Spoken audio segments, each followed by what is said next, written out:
3 centimetres and about 150 ग्राम इसका wait रहता है। ओके,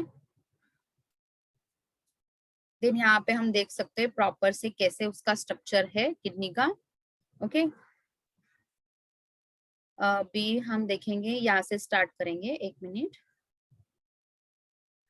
ये है रीनल कॉर्टेक्स। जैसे मैंने हमेशा बोला है, cortex is the outer part every time whenever you word this word comes, and medulla is the inner part. Okay, यहाँ पे है मिडल पार्ट। जो भी ये दिखाई दे रहा है ये पूरा मिडल पार्ट है, और जो ये येलोइश और ये दिख रहा है पार्ट, ये है cortex part, renal cortex and renal medulla. Then है रीनल कॉलम्स, जो ये पिरामिड लाइक स्ट्रक्चर्स है ऐसे, इसके बीच बीच में जो गैप रहेगा उसको बोलते हैं रीनल कॉलम्स। ऐसे ऐसे ये जो बीच में कॉलम्स है उसको रीनल कॉलम्स बोलते हैं। ये renal pyramids in the renal medulla, medulla के बीच में ये क्या है, रीनल पिरामिड्स। देन है renal papilla.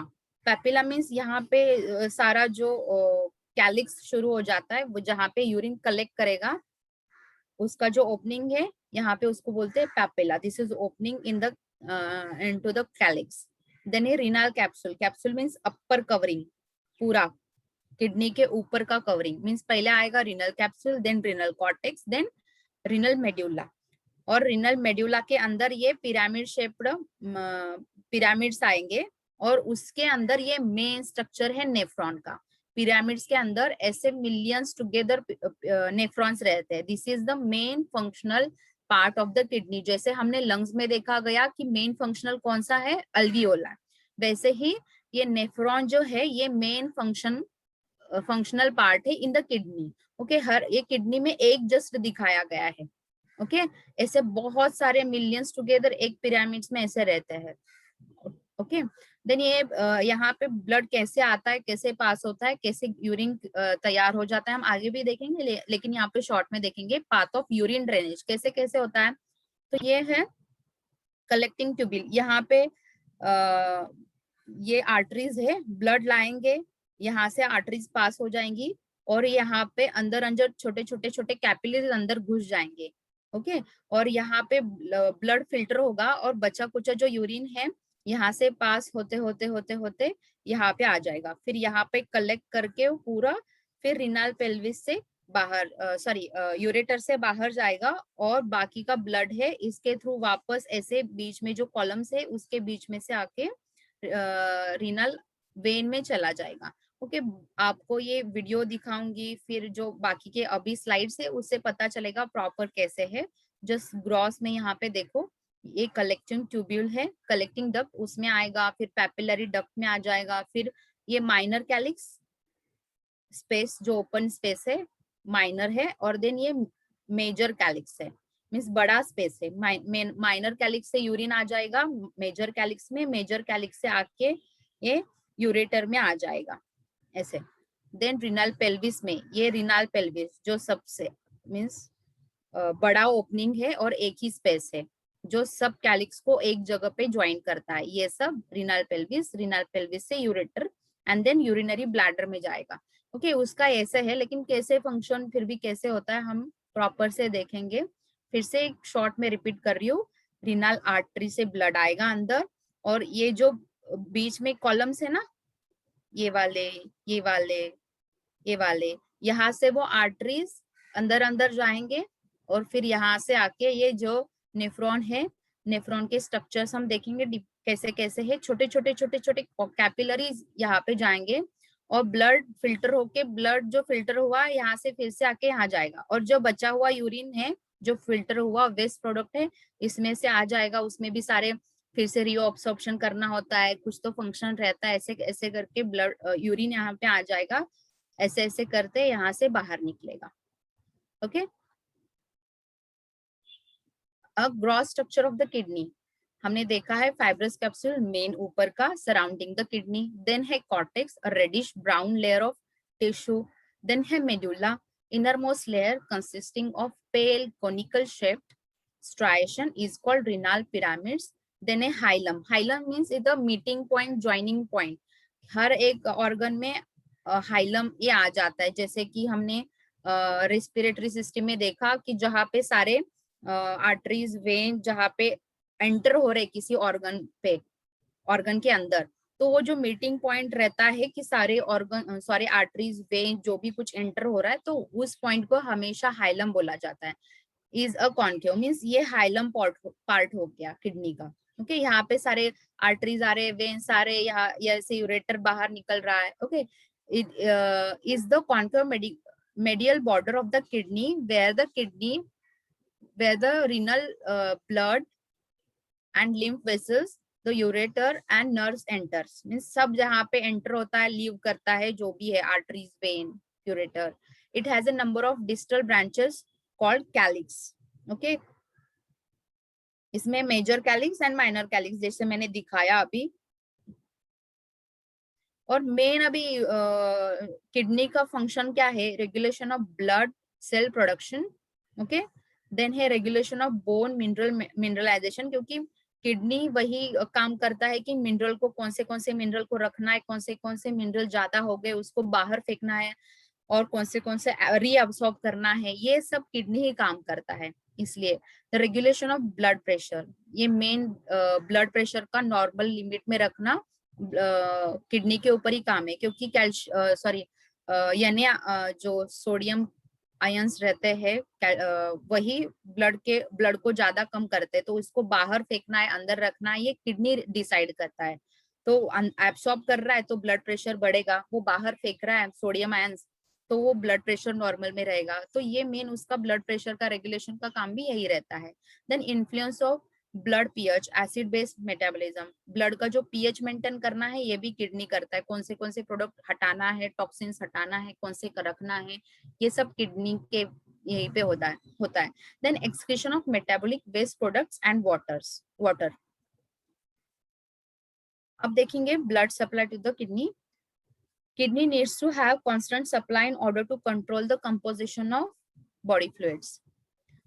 Renal artery, a branch of aorta, enters the kidney at hilum. जैसे मैंने बोला था हार्ट से निकलता है मेन ब्रांच aorta, वहां से रीनल आर्टरी निकलती है। मेन aorta से बहुत सारे ब्रांचेस निकलते हैं, abdominal आर्टरी, रीनल आर्टरी, ऐसे बहुत सारे मेन जो aorta रहता है। Then supplies blood rich in nitrogenous waste, oxygen and nutrients. यहाँ पे देखा है एवोर्टा से आएगा रीनल आर्टरी से आएगा segmental artery, then interlobular artery, ऐसे बहुत सारे ब्रांचेस है। हमें इतना नहीं देखना है, एवोर्टा से रीनल आर्टरी तक आता है और रीनल आर्टरी यहाँ पे अंदर आ जाती है। वो जो मैंने बोला कि एक इम्पोर्टेंट यूनिट नेफ्रॉन है, नेफ्रॉन के अंदर वाला स्ट्रक्चर है, हम देखेंगे afferent arterioles and efferent arterioles क्या है। ओके, और फिर ब्लड पूरा पास करके रीनल वेन से इंफीरियर वेना केवा को हार्ट के इंफीरियर वेना केवा की तरफ ब्लड जाता है और राइट एट्रियम में ब्लड चला जाता है। ब्लड सप्लाई कौन करता है? किडनी को renal vein, renal artery and renal vein. अभी ये मेन पार्ट है, जैसे हम रेस्पिरेटरी सिस्टम में देखे थे alveoli is the main functional part, वैसे ही किडनी का मेन फंक्शनल पार्ट है नेफ्रॉन। अभी नेफ्रॉन का स्ट्रक्चर ये है, नेफ्रॉन का structure, this is the nephron. Okay, हम पहले यहाँ पे देखेंगे नेफ्रॉन, और आप पहले नेफ्रॉन देखो कहाँ पे रहता है। ये क्या है?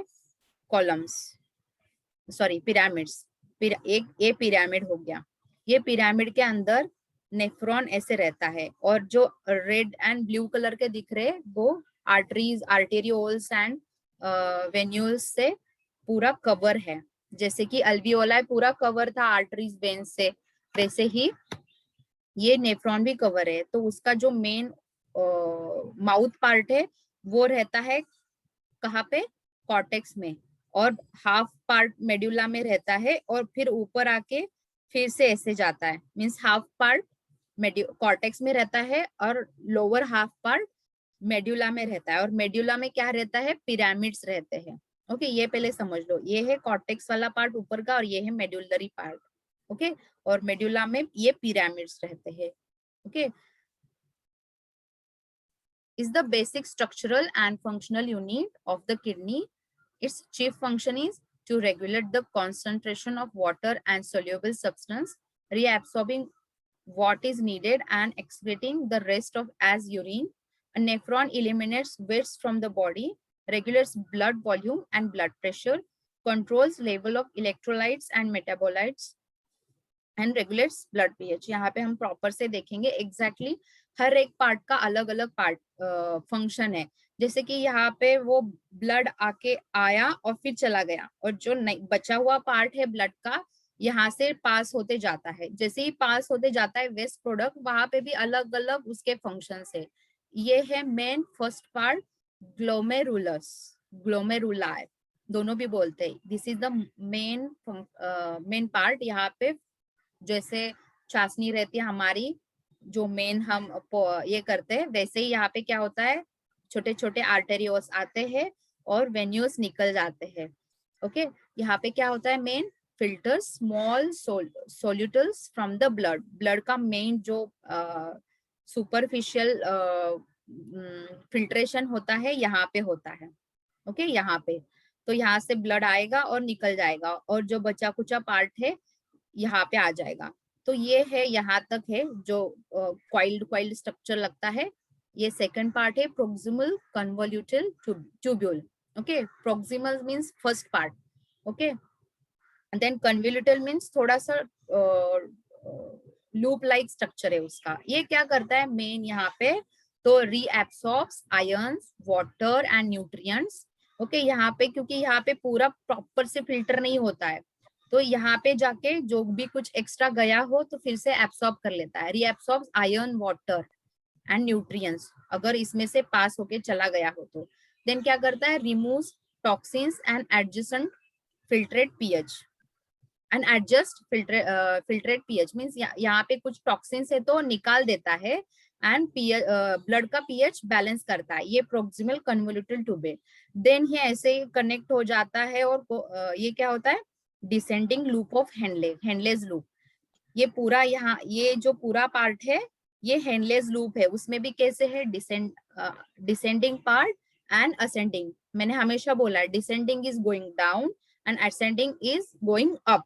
ओके, ये पूरा है लूप ऑफ हेनले, जो पिरामिड में रहता है। जो किसमें रहता है, मेड्यूलरी पार्ट में रहता है। ये सब मेड्यूला में रहता है, और ये ऊपर का पार्ट है यहाँ से आगे ये कॉर्टेक्स में रहता है किडनी के। ओके, ये मेड्यूला में जो रहता है लूप ऑफ हेनले, इसका डिसेंडिंग पार्ट जो क्या करता है, aquaporins allows water to pass from the filtrate into the interstitial fluid. यहाँ पे जब वो यूरिन पास होता है, जो फिर से वाटर पोरस जो सेल्स रहते हैं, वो वाटर जो भी एक्स्ट्रा वाटर जा रहा है, तो यहाँ पे जो मेड्यूला है ना, पिरामिड्स के अंदर रहता है ये स्ट्रक्चर, तो ये पास होते होते यहाँ से पास करेगा जो भी कुछ एक्स्ट्रा जा रहा हो तो, और फिर पिरामिड में कलेक्ट हो जाएगा, और जो नहीं चाहिए वो ऐसे ऐसे पास होता चला जाएगा। देन असेंडिंग लूप में क्या होगा, रीएब्सॉर्ब्स Na ions and calcium ions from the filtrate into the interstitial fluid। यहाँ पे वाटर एब्सॉर्ब हो जाएगा, मींस बाहर फेंकेगा और वो पिरामिड में जाएगा, वहां के सेल्स एब्सॉर्ब कर लेंगे। यहाँ पे क्या होगा कि NaCl जो आयंस है उसको एब्सॉर्ब करेगा।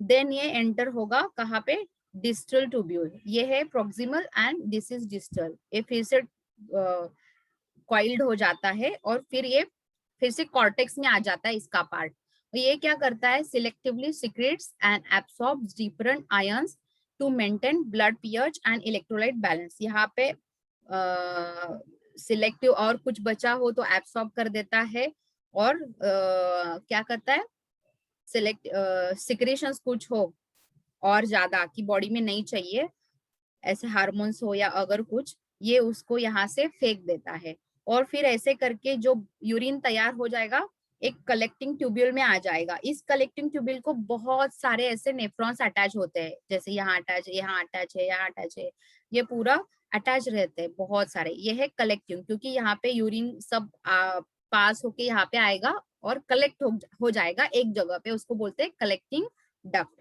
ये क्या करता है, reabsorbs solutes and water from the filtrate. यहाँ पे अगर और भी कुछ बचा हो तो ये पूरा एब्सॉर्ब करता है, बचे कुछ और कोई मोलिक्यूल्स गए हो, एक्स्ट्रा वाटर जा रहा है तो ये एब्सॉर्ब करेगा और ऐसे ऐसे पास होता चले जाएगा। ये पास होके फिर कहाँ जाएगा, माइनर कैलिक्स में जाएगा, देन मेजर कैलिक्स में जाएगा, फिर यूरेटर से बाहर आ जाएगा। ओके, ये आपको पता चला कैसे स्ट्रक्चर है। ये वाला पार्ट रहता है मेडुला में और ये ऊपर का ये सब स्ट्रक्चर रहेगा कॉर्टेक्स में। यहाँ पे देख सकते हो आप, ये है मेडुला और ये कॉर्टेक्स का पार्ट है। फिर से मैं यहाँ पे दिखा दूंगी आपको, देख सकते हो यहाँ पे जो आर्टरीज वेन है, ये बीच में जो कॉलम का स्ट्रक्चर था ना, कॉलम बीच बीच में जो गैप था, वहां से वो आर्टरीज सप्लाई हो जाते हैं, छोटे छोटे वेन्यूज बन जाते हैं और वो नेफ्रॉन का ग्लोमेरुलस जो माउथ लाइक स्ट्रक्चर रहता है यहाँ पे ओपन रहता है, तो यहाँ से ब्लड सप्लाई लेगा, फिल्टर करके फिर से यहाँ पे पास कर देगा और बचा कुचा यूरिन है यहाँ से पास होके ऐसे ऐसे ऐसे आ जाएगा रीनल पेल्विस में, देन यूरेटर से बाहर आ जाएगा। ओके, ये है पिरामिड। पिरामिड के अंदर हाफ पार्ट रहता है और कॉर्टेक्स में अपर पार्ट रहता है। Okay, part of the nephrons कौन सा था, बोमेंस capsule, glomerulus, proximal convoluted tubule, loop of Henle's, इसमें डिस्टल असेंडिंग डिसेंडिंग ये पार्ट आ जाता है, distal convolutal tubule and connectal tubule. Bowman's capsule is the initial dilated part of the nephron. Okay, glomerulus, Bowman's capsule means capsule like structure और glomerulus means अंदर वाला जाली, Bowman's capsule means capsule. Okay, and glomerulus means अंदर का जो जाली जाली structure है, वेन्यूल्स आर्टरियोल्स वहां पे ये हो रहे, is formed out of tuft of capillaries into the Bowman's capsule. Bowman's capsule के अंदर glomerulus रहता है. Then proximal convoluted tubule, PCT lumen is continuous with that of Bowman's capsule. Loop of Henle, it consists of descending limb which continues into the thin segment from which arises the thick ascending limb. ये सब देखा है क्योंकि ये पढ़ के time waste होगा. Then composition of urine. Urine का composition क्या है? About 96% of urine is water. Okay, ये तो पता है हमें. Then 1.5% is salts, many sodium chlorides उसमें रहते हैं. Then urea make up 2%. Means depends kidney function कैसे कर रहा है, यूरिया बाकी के इसमें से यूरिया कितना कंटेंट जा रहा है. And about 1.5 litre urine is produced daily. Daily हम 1.5 लीटर यूरिन प्रोड्यूस करते हैं. देन नेक्स्ट पार्ट है, यूरिन आ गया कहाँ से, यूरिन आ गया फिर रीनल पेल्विस से यूरेटर में आ गया. अभी हम देखेंगे ये यूरेटर क्या है. Then ureters. The ureter is the tube that carries urine from the kidney to the urinary bladder. Okay, ये बस कैरी करने का काम करता है, बाकी कुछ भी नहीं है. किडनी में जो यूरिन तैयार हो जाएगा वो बस कैरी करके ब्लैडर में लाएगा. Okay, in humans there are 2 ureters, one attached to the each kidney. इस साइड की एक ureter, इस साइड की एक ureter. The upper half of the ureter is located in the abdomen and the lower half is located in the pelvic area. Okay, this is abdominal part and down to this is pelvic part. Okay, तो आधी ureter abdomen में रहती है, आधी ureter pelvic cavity में रहती है. The ureter is approximately 12 inches long, 12 inches. Okay, the tube has thick walls composed of fibrous, a muscular and mucous coat which are able to contract. Means urine को पास करते करते लेके जाना है. Peristaltic movement जैसे हमारे इंटेस्टाइन वगैरह करते हैं फूड को आगे आगे करने के लिए, वैसे ही यूरिन को ये आगे आगे पास करता है. ओके, भले ही ग्रेविटी से आता है फिर भी ये मसल्स बहुत इंपॉर्टेंट है यूरिन को आगे आगे लेके जाने के लिए, इसलिए मस्कुलर कोट भी है, मसल्स आगे आगे लेके जाने के लिए करते हैं. फिर म्यूकस कोट, हर एक ऑर्गन का म्यूकस कोट रहता है. जैसे हमारे माउथ में म्यूकस कोट है इसलिए माउथ हमारा ड्राई नहीं होता, हर काम आसानी से हो जाता है. हर एक ऑर्गन का इंटरनल लाइनिंग रहता है mucus coat. Okay, fibrous because it need to be flexible. Okay, then है यहाँ से यूरेटर से कहाँ पे आ जाएगा? यूरिन ब्लैडर में। हम देखेंगे अभी bladder, urinary bladder, only bladder भी बोलते हैं या यूरिनरी ब्लैडर बोलते हैं, कंफ्यूज नहीं होना है। Okay, then urinary bladder is a muscular sac, ये बस सैक है, muscular sac in the pelvis just above and behind the pubic bone. When empty, the bladder is about the size and shape of pear. Pear shape जो हमारा fruit रहता है, okay, उसके size and shape का हो जाता है। फिर वो एक्सटेंड होता है, कितना भी यूरिन जितना वहां पे स्टोर हुआ है उसके हिसाब से उसका साइज बढ़ता है, लेकिन नॉर्मल पोजीशन में पेयर शेप इतना ही रहता है। Okay, urine is made in the kidneys and travels down two tubes called ureters to the bladder. The bladder stores urine, ये क्या करता है? बस स्टोर करने का काम करता है। Allowing urination to be infrequent and voluntary, क्योंकि बार बार जैसे ही यूरिन आ जाएगा, पास होते रहेगा तो प्रॉब्लम हो जाएगा, इसलिए बस एक स्टोर हाउस है, स्टोर करेगा और ये वॉलंटरी कंट्रोल में रहेगा। The bladder is lined by the layers of muscles tissue that stretch accommodation urine. इसमें मस्कुलर लेयर है, इसके वजह से ब्लैडर कितना भी स्ट्रेच हो सकता है। The normal capacity of bladder is 400 to 600 ml, means half litre blood store कर पाता है अपना ब्लैडर। ओके, देन ब्लैडर के बाद आता है यूरेथ्रा। यूरेथ्रा मीन्स जहां से यूरिन बाहर की तरफ फेंकेगा। ओके, और ये मेल फीमेल में स्ट्रक्चर अलग रहेगा। मेल्स में it's long one, okay, and in females it's very short one. Okay, urethra, in the both genders the urethra works as a tube connecting to the urinary bladder to the genitals. Okay, genitals से connect करता है। The bladder collects and stores urine until when it is ready to be discharged through the urethra. While the function remains the same for both genders, slight differences exist due to difference between male and female genitals. Okay, इतना छोटा है ना female urethra, सो infection के chances female में ज्यादा रहते हैं because is very short. जो भी माइक्रो ऑर्गेनिजम्स, वायरस हो, फंगल इन्फेक्शन हो, जल्दी कैरी कर पाता है। मेल में इट्स वेरी लॉन्ग। बट ये क्या हो जाता है, आगे आगे दूसरा इसमें पता नहीं आएगा कि नहीं। ये येलोइश पार्ट आपको दिख रहा है, इसको बोलते हैं प्रोस्टेट ग्लैंड। प्रोस्टेट ग्लैंड ये मेन इसका इंपॉर्टेंस है रिप्रोडक्टिव सिस्टम में, कैसे कैसे काम करता है। ओके, लेकिन ये इसको कभी कभी आफ्टर 60 एज मेल्स में इसको सूजन आने लगती है, तो यहाँ पे यूरेथ्रा इसके बीच में से पास होता है ना, तो ये कॉन्स्ट्रिक्ट होने लगता है, तो ये यूरिन पास नहीं कर पाते, तो उनका ब्लैडर में इन्फेक्शन हो जाता है, नहीं तो यूरिन बैक यहीं पे रह जाता है। तो ऐसे बहुत सारे चांसेस है। मीन्स यहाँ पे फंगल इन्फेक्शन हो या ऐसे ही एवरी टाइम हो सकते हैं इन्फेक्शन, लेकिन ये आफ्टर 60 इयर्स यहाँ पे होता है, क्योंकि ये सूज स्वेलिंग आ जाती है तो इसको ब्लॉक कर देता है। ओके,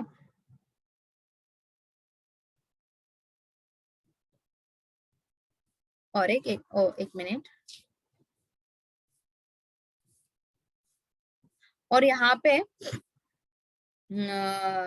ब्लैडर जो यूरिनरी ब्लैडर है, यहाँ पे दो स्पिंक्टर्स रहते हैं, internal and external sphincter. Okay, उसमें से एक स्पिंक्टर जो रहता है, स्पिंक्टर्स यानी एक band like structure, rubber band की तरह एक स्ट्रक्चर रहता है जो यूरिन को होल्ड करता है। एक एक उसमें से स्पिंक्टर है वॉलंटरी, एक स्पिंक्टर है इनवॉलंटरी। मींस एक अपने आप काम करता है, एक अपने हाथ में है। नहीं तो कभी भी यूरिन पास हो सकती है, वैसे नहीं होता है, अपने हाथ में है, हमें जब पास करना है तभी पास होता है। जब पास करना होता है तो स्पिंक्टर रिलैक्स हो जाता है, और वो पास करने के लिए हमारे अब्डोमिनल मसल्स, और ये मस्कुलर है ना, यूरिनरी ब्लैडर किससे बना हुआ है? एक मस्कुलर है, तो ये कॉम्प्रेस हो जाएगा, अब्डोमिनल के मसल्स कॉम्प्रेस हो जाएंगे, और हमारा वॉलंटरी जो हमारे इसमें स्पिंक्टर है वो रिलैक्स हो जाएगा, तो यूरिन पास हो जाएगा। मीन्स इस मैकेनिज्म के लिए भी ये तीनों जरूरी है, अब्डोमिनल मसल्स, ब्लैडर के मसल्स एंड स्पिंक्टर जो है उसको रिलैक्स होना। ओके, और फीमेल्स में फ्रीक्वेंट प्रेगनेंसीज, 4 प्रेगनेंसीज, 10 प्रेगनेंसीज है, तो ये स्पिंक्टर प्रॉपर से काम नहीं कर पाता, नहीं तो इंजुरी हो जाती है। तो कभी कभी ना उन्होंने खांस लिया, छींक लिया तो भी यूरिन पास होता है, क्योंकि वो स्पिंक्टर रिलैक्स हो चुका है। It's very common in females after 40 years, 50 years.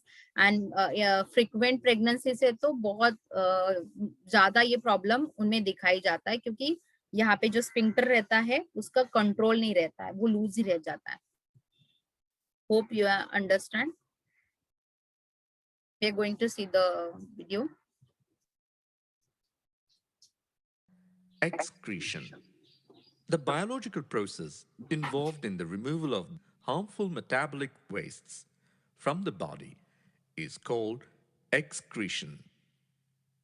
As in other processes like nutrition, respiration, transportation, different organisms use different strategies to do excretion. In case of unicellular organisms, wastes are removed from body surface into the surrounding water by the process called diffusion. But in case of multicellular organisms, specialized organs are evolved to perform excretion. Excretion in human beings. The chief organ that is involved in excretion is kidneys. The excretory system of human beings consists of 1. A pair of kidneys, right kidney and left kidney. 2. A pair of ureters, right ureter and left ureter. 3. A urinary bladder. 4. A urethra. Kidneys are located in the abdomen on either side of the backbone. Kidney is a basic filtration unit. It consists of very thin-walled blood capillaries. Each capillary cluster is associated with cup-shaped end of a tube that collects filtered urine. Each kidney has large number of filtration units called nephrons packed close together. The waste products are nitrogenous wastes that are collected from the blood in the form of urine.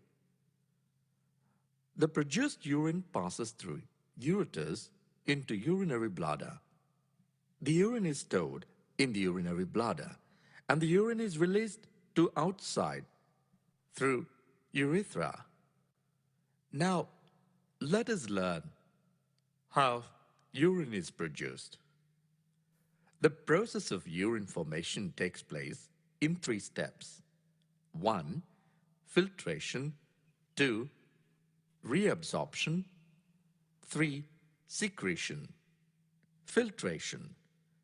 The nitrogenous wastes, such as urea, uric acid, are removed from blood in the kidneys. The process of urine formation takes place in nephron. Reabsorption.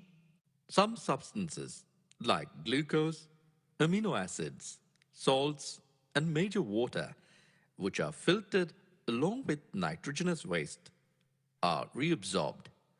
The amount of water reabsorbed depends on excess water and dissolved waste along with wastes. Secretion. Reabsorbed components of wastes are secreted into the blood when the urine flows through the tubular part of nephron in the kidney. Mechanism of urination.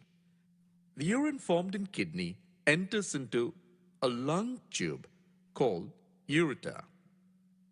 The one end of the ureter is connected to kidney and the other end is connected to urinary bladder.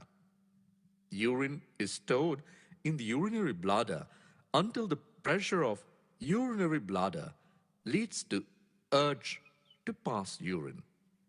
When it reaches the pressure to urge to pass it, urine passes out through urethra.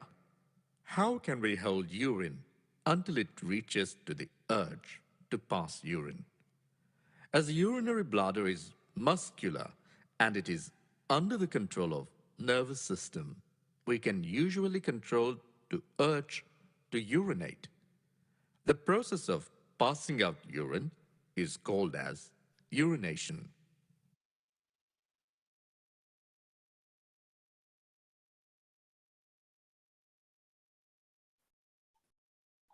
The sir video kidneys है, filter blood दोनों plasma, video से proper removing से पता metabolic चलेगा। wastes, toxins, and excrete them in urine. During this process, they also maintain constant volume and composition of the blood, or homeostasis. Blood enters the kidney via the renal artery, which divides into smaller arteries, then arterioles. The arterioles get into contact with functional units of the kidney called the nephrons. This is where blood filtration and urine formation take place. The filtered blood then passes through a series of veins and exits the kidney via the renal vein. The urine is collected in collecting ducts and leaves the kidney via the ureters. Each kidney contains over 1 million nephrons. A nephron consists of two major parts, a glomerular capsule, or Bowman's capsule, and a long renal tubule. Renal tubules of several nephrons connect to a common collecting duct. There are 3 steps in the formation of urine: glomerular filtration, tubular reabsorption and secretion, and water conservation. Blood enters the Bowman's capsule via the afferent arteriole, passes through a ball of capillaries called the glomerulus, then leaves via the efferent arteriole. The afferent arteriole is significantly larger than the efferent arteriole, creating a blood flow with a large inlet and small outlet. As a result, the blood hydrostatic pressure in these capillaries is much higher than usual. Hydrostatic and osmotic pressures drive water and solutes from blood plasma through a filtration membrane into the capsular space of the nephron. The filtration membrane acts like a sieve, allowing only small molecules to pass through. These include water, inorganic ions, glucose, amino acids, and various metabolic wastes such as urea and creatinine, and make up the glomerular filtrate. The amount of filtrate produced per minute is called glomerular filtration rate, GFR. GFR is kept at a stable value by several feedback mechanisms within the kidneys, known as renal autoregulation. GFR is also under sympathetic and hormonal control. GFR regulation is generally achieved by constriction or dilation of the afferent arteriole, which causes the glomerular blood pressure to fall or rise, respectively. In a healthy person, the total filtrate volume amounts to between 150 and 180 liters a day. However, only about 1% of this is excreted as urine. The remaining 99% is reabsorbed back to the blood as the filtrate flows through the long renal tubule. This is possible because the efferent arteriole, after exiting the Bowman's capsule, branches out to form a network of so-called peritubular capillaries, which surround the renal tubule. The first part of the tubule, the proximal convoluted tubule, reabsorbs about 2/3 of the filtrate. In this process, water and solutes are driven through the epithelial cells that line the tubule into the extracellular space. They are then taken up by the peritubular capillaries. Sodium reabsorption is most important as it creates osmotic pressure that drives water and electrical gradient that drives negatively charged ions. Sodium levels inside the epithelial cells are kept low thanks to the sodium potassium pumps that constantly pump sodium ions out into the extracellular space. This creates a concentration gradient that favors sodium diffusion from tubular fluid into the cells. Sodium is absorbed by symport proteins that also bind glucose and some other solutes. Nearly all glucose and amino acids are reabsorbed at this stage. About half of nitrogenous wastes also reabsorb back into the bloodstream. The kidneys reduce the blood levels of metabolic wastes to a safe amount, but do not completely eliminate them. Some of the reabsorption also occurs by the paracellular route through tight junctions between epithelial cells. At the same time, tubular secretion, where additional wastes and other solutes leave the bloodstream to join the tubular fluid, also takes place. The processes of reabsorption and secretion continue in the nephron loop, the loop of Henle, and the distal convoluted tubule. These parts of the tubule also have some other important functions. The main function of the loop of Henle is to create and maintain an osmolarity gradient in the medulla that enables the collecting ducts to concentrate urine at a later stage. The ascending limb of the loop actively pumps sodium out, making the medulla salty. The descending limb is permeable to water, but much less to sodium. As the water exits the tubule by osmosis, the filtrate becomes more and more concentrated as it reaches the bottom. The ascending limb, on the other hand, is permeable to ions, but not water. As a result, the filtrate loses sodium as it goes up and becomes more diluted at the top of the loop. The medulla is in equilibrium with the loop and hence has the same salinity gradient, saltier at the bottom. Reabsorption and secretion in the distal convoluted tubule are under control of various hormones. This is how the kidneys respond to the body's needs and adjust the composition of urine accordingly. The collecting duct receives tubular fluid from several nephrons. The main function of the collecting duct is to concentrate urine and therefore conserve water. This is made possible by the osmolarity gradient generated by the loop of Henle. As it gets saltier deep in the medulla, the filtrate loses water as it flows down the collecting duct. The collecting duct is also under hormonal control, so it can adjust the amount of reabsorbed water according to the body's state of hydration. For example, when the body is dehydrated, more water is reabsorbed back to the blood, and the excreted urine is more concentrated.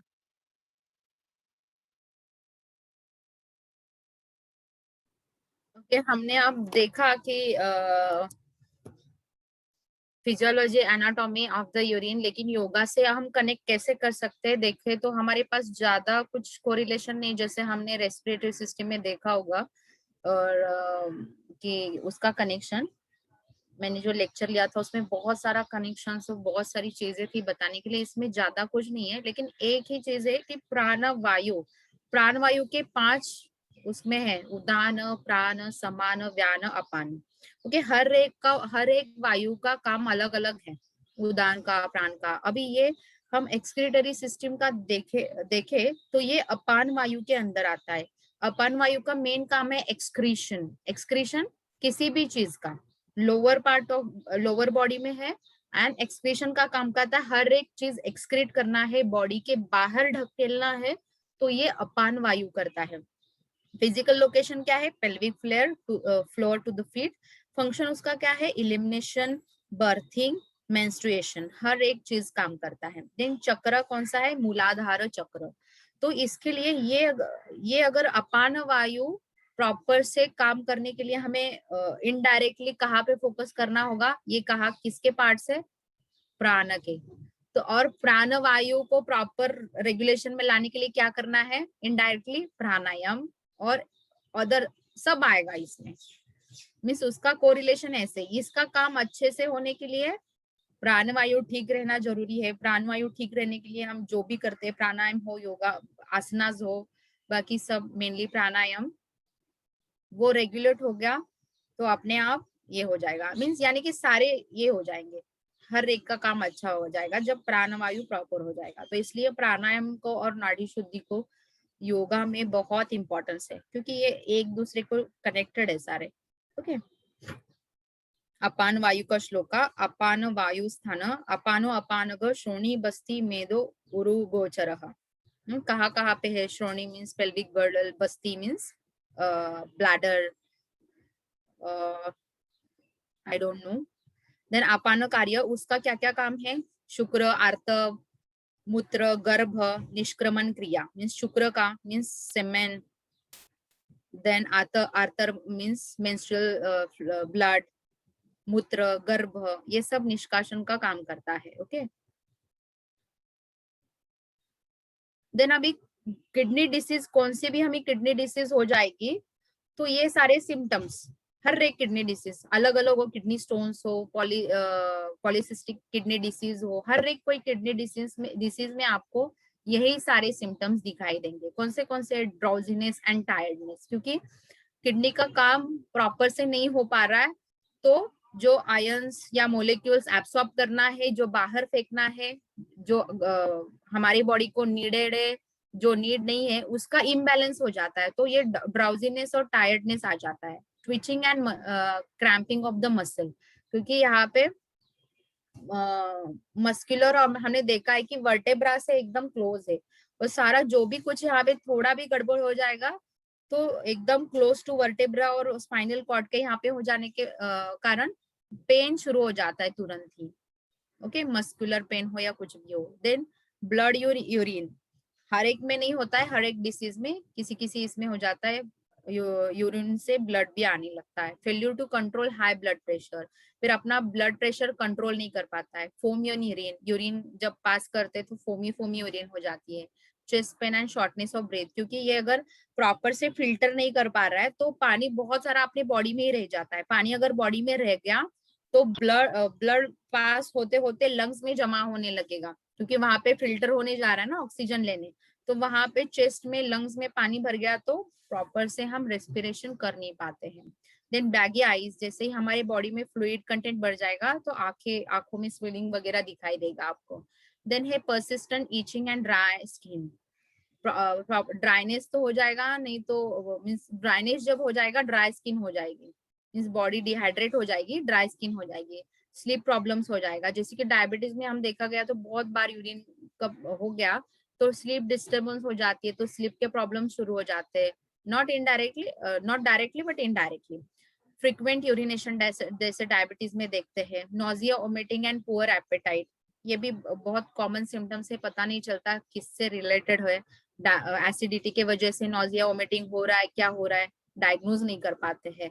Usually हर एक organ pen हो जाता ना, ये सारे symptoms दिखाई देते हैं, जैसे कि लीवर का कुछ प्रॉब्लम है, गॉल ब्लैडर का कुछ प्रॉब्लम है, पैनक्रियास का कुछ प्रॉब्लम है ना, तो उसमें नोजिया वोमिटिंग ये कॉमन है हर एक चीज में। किडनी के प्रॉब्लम्स हो, किडनी स्टोन्स हो, तो किससे क्या रिलेटेड पता नहीं चल पाता है जल्दी, क्योंकि ये वेरी कॉमन एसिडिटी है या क्या है पता नहीं चलता है। सोलन एक्सट्रीमिटीज, हाथ पैर में सूजन आ जाती है। Being in the risk of group, कौन से ये रिस्क ऑफ ग्रुप में आ जाते हैं, विल स्किप दिस। तो अभी देखेंगे कि डेथ रेट क्या है, कौन से ज्यादा प्रॉब्लम। डायबिटीज के वजह से 38% किडनी फेल्योर हो जाते हैं। हाई ब्लड प्रेशर की वजह से 26% लोगों का किडनी में प्रॉब्लम आ जाता है। देन ग्लोमेरुलोनेफ्राइटिस, यहाँ पे नाम ही इसका ग्लोमेरुलो मीन्स रिलेटेड टू ग्लोमेरस है, नेफ्राइटिस नेफ्रॉन्स, ITIS, ये जब भी एंड में लगेगा तो इसका मतलब है इन्फ्लामेशन हुआ है, किसी भी चीज में आएगा। हर एक एनाटॉमी का आप जो पढ़ोगे, कोई डिसीज या बीमारी पढ़ोगे तो आइटिस ये जब वर्ड एंड में लगेगा तो है इन्फ्लामेशन। ओके, तो ये नेफ्रॉन और नेफ्रॉन ग्लोमेरुलस में यहाँ पे इन्फ्लामेशन हो गया, तो इससे 16% किडनी फेल्योर या प्रॉपर से किडनी काम नहीं कर पाती या death rate. Then other causes इतने हैं, अननोन कॉजेस 5% है।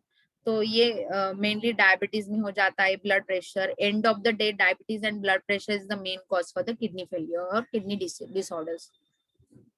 This is the polycystic kidney disease. Polycystic, cyst यानी वाटर फिल्ड पाउचेस। ओके, कहाँ पे भी ये सिस्ट आएगा वर्ड तो वाटर फिल्ड पाउचेस आ जाएगा। तो पॉली मीन्स बहुत सारे सिस्ट है, वाटर बैग्स है, तो किडनी के ऊपर बहुत सारे ऐसे वाटर बैग्स आ जाएंगे। ओके, किडनी जैसे जैसे डैमेज होती जाएगी। ओके, ये हर एक इसमें होता है, मीन्स उसको ये नहीं कि बस इसी वजह से होगा, डायबिटीज की वजह से ही होगा, हाइपरटेंशन के, सब मिला के हर एक धीरे धीरे धीरे खराब होने लगता है, वो एक ही रीजन से नहीं होता ये। देन है हमारा common kidney stones. Okay, kidney stones एक तो यहाँ पे रहते हैं माइनर कैलिक्स में, मेजर कैलिक्स में, या इसमें यूरेटर में, और यूरेटर के पहले पेल्विस जो है, ओके, वहां पे भी हो जाता है। उसका साइज अलग अलग रहता है। तो किडनी में जब स्टोन्स रहता है तो पेन नहीं हो पाता है, पेन नहीं होता है। जब ये स्टोन गल के नीचे आएगा, यूरेटर से पास होने लगेगा, तब हमें पेन चालू हो जाता है, रेडिएटिंग पेन। यूजुअली ये this is the main pain site है। ओके, यहाँ पे जब रहता है इतना पेन नहीं होता है, और हमें ये पता नहीं चलता जब तक ये यूरेटर से स्टोन नीचे नीचे नहीं आ रहा है, क्योंकि यहाँ पे कौन सा मस्कुलर लेयर था, म्यूकस लेयर था, तो उसको पास करते करते वो हर एक लेयर को काटते काटते जाता है, तो पेन हो जाता है। यहाँ पे कैसे इतना प्रॉब्लम नहीं होता, बड़े बड़े कैलिक्स भी तैयार हो जाते हैं। तो जैसे कि डिपेंड्स रहता है कि आयुर्वेदिक मेडिसिन से स्टोन ब्रेक होता है, जो भी होता है, लेकिन अगर इतना बड़ा स्टोन है और पास करते करते यहाँ से नहीं जा रहा है, तो वहां पे सर्जरी कराते, नहीं तो लेजर ट्रीटमेंट या अल्ट्रासाउंड या साउंड्स रहते हैं, उससे ये स्टोन्स यहाँ पे ब्रेक करते हैं, तो ब्रेक करके ये बाद में पास हो जाएगा। डिपेंड्स रहता है इसका ट्रीटमेंट। और ये क्यों होता है, क्योंकि बहुत सारे मॉलिक्यूल्स किडनी हमारे ब्लड में है, फिल्टर करने के बाद यहाँ पे सैचुरेट हो गया, सैचुरेट होते होते होते जैसे कि हमारे ब्लड में फैट सैचुरेट हो के हार्ट के पास वो आर्टरीज में एक लेयर बना देता है। वैसे ही जो आयंस जो एक्सक्रीट किए गए सारे जो ये है पार्ट है, वो यहाँ पे स्टोर होते होते बड़ा बड़ा बड़ा स्टोन होते चला जाता है। इसलिए हमारा diet is very important in every aspect. Okay, diet का प्रॉपर से ख्याल रखना हर एक चीज के लिए, हार्ट के लिए, किडनी के लिए, सब चीज के लिए बहुत इंपॉर्टेंट है, क्योंकि जैसे ज्यादा ये बढ़ जाएंगे बाकी के मोलिक्यूल्स यहाँ पे सैचुरेट होता जाएगा। पानी की कमी हो तो यहाँ पे सैचुरेट होएगा, क्योंकि पास नहीं हो पा रहा है पानी, मीन्स प्रॉपर से फ्लश नहीं हो रहा है डेली डेली। तो वाटर की कमी हो या अपना डाइट प्रॉपर नहीं है, तो यहाँ पे ये स्टोन्स बनना चालू हो जाएंगे। और यूरेटर का अंदर से स्ट्रक्चर ऐसे रहता है, तो ये यहाँ से जब पास करेगा तो पेन हो जाता है। देन है ग्लोमेरुलोनेफ्राइटिस। यहाँ पे क्या हो जाता है, मेनली ग्लोमेरुल्स जो रहते हैं, inflammation of the glomeruli and of the small blood vessels, जो इन्फ्लेमेशन हो जाता है यहाँ पे, मैंने बोला ना आईटीज जब लगेगा then this is the main sign of inflammation. इसमें इन्फ्लेमेशन हो गया तो प्रॉपर से ब्लड प्यूरिफाई या फिल्टर नहीं कर पाता, मीन्स जो आयंस लेने हैं, जो आयंस मीन्स एक्सक्रीट करने वो प्रॉपर से नहीं होगा, वहां पे ब्लड प्रेशर बढ़ेगा, ये सब मिला के हर एक प्रॉब्लम करेगा। डायबिटीज में करेगा, हार्ट डिसीजेस में करेगा, ओके, सब में ये प्रॉब्लम करेगा। Okay, we have done. किसी को अगर क्वेश्चंस है तो आप पूछ सकते हो, टाइम पे खत्म हुआ है फिर भी।